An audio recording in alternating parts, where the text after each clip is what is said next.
Assalamualaikum warahmatullahi wabarakatuh. Apa kabar sobat sekalian? Jumpa lagi di channel Dialgo. Kali ini kita akan membahas info kesehatan, yaitu terkait resiko dan manfaat makan nasi dingin ya. Jadi ini jarang dibahas, tetapi ini adalah berkaitan dengan makanan ya, pokok masyarakat ya, kebanyakan di Indonesia ya, bahkan mungkin juga di dunia.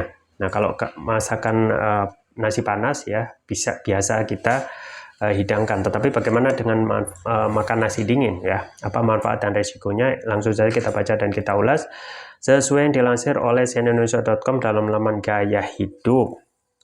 Jakarta, CNN Indonesia, tentunya tak ada yang mengalahkan nikmatnya nasi putih panas yang baru matang. Bagaimana dengan nasi dingin? Apa manfaat nasi dingin? Beberapa orang lebih suka menyantap nasi selagi masih segar dan panas. Anda mungkin menemukan bahwa beberapa resep seperti salad nasi atau sushi memerlukan nasi dingin. Meski begitu, Anda mungkin bertanya-tanya apakah aman mengkonsumsi nasi dingin. Nasi dingin memiliki kandungan pati resisten yang lebih tinggi dibandingkan nasi yang baru dimasak. Pati resisten adalah jenis serat yang tidak dapat dicerna oleh tubuh Anda, namun bakteri di usus Anda dapat memfermentasinya, sehingga bertindak sebagai prebiotik atau makanan bagi bakteri tersebut. Jenis pati resisten khusus ini disebut pati retrogradasi dan ditemukan dalam makanan bertepung yang dimasak dan didinginkan. Faktanya, nasi yang dihangatkan kembali tampaknya memiliki jumlah tertinggi. Mengutip headline, proses fermentasi menghasilkan asam lemak rantai pendek SCFA yang mempengaruhi dua hormon peptida 1 seperti glukagen GLP-1 dan peptida YY-PYY yang mengatur nafsu makan Anda. Mereka juga dikenal sebagai hormon antidiabetik dan anti-obesitas karena hubungannya dengan peningkatan sensitivitas insulin dan pengurangan lemak perut. Itu juga jadi manfaat nasi dingin. Sesuai penelitian pada 15 orang dewasa sehat menemukan bahwa makan nasi putih yang telah didinginkan selama 24 jam pada suhu 4 derajat dan kemudian dipanaskan kembali secara signifikan mengurangi kadar gula darah setelah makan dibandingkan dengan kelompok kontrol.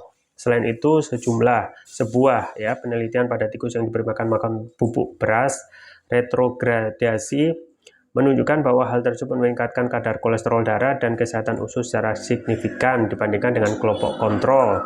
Namun meskipun temuan ini tampak menjanjikan, penelitian lebih lanjut pada manusia masih diperlukan untuk mengkonfirmasi efek ini.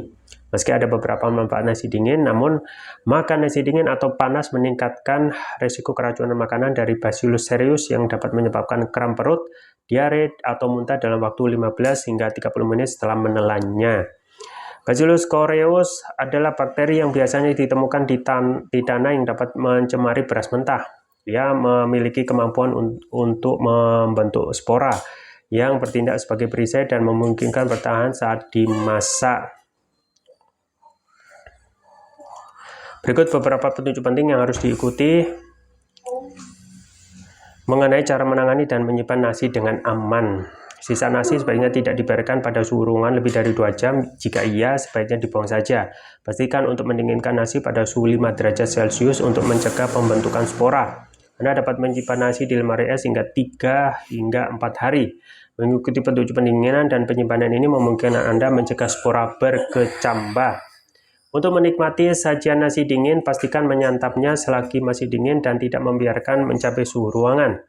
Jika Anda lebih suka memanaskan kembali nasi, pastikan nasi kembali mengepul panas atau pastikan suhunya telah mencapai 74 derajat Celcius dengan temperatur makanan.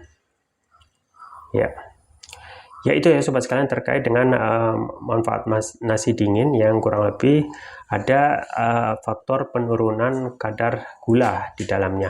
Meskipun tidak signifikan, tetapi ini ada pengaruhnya sedikit yang bisa dimanfaatkan bagi kita untuk mengurangi kadar gula darah. Ya, berikut juga manfaat-manfaat yang lain. Dan memang kalau kita menganjurkan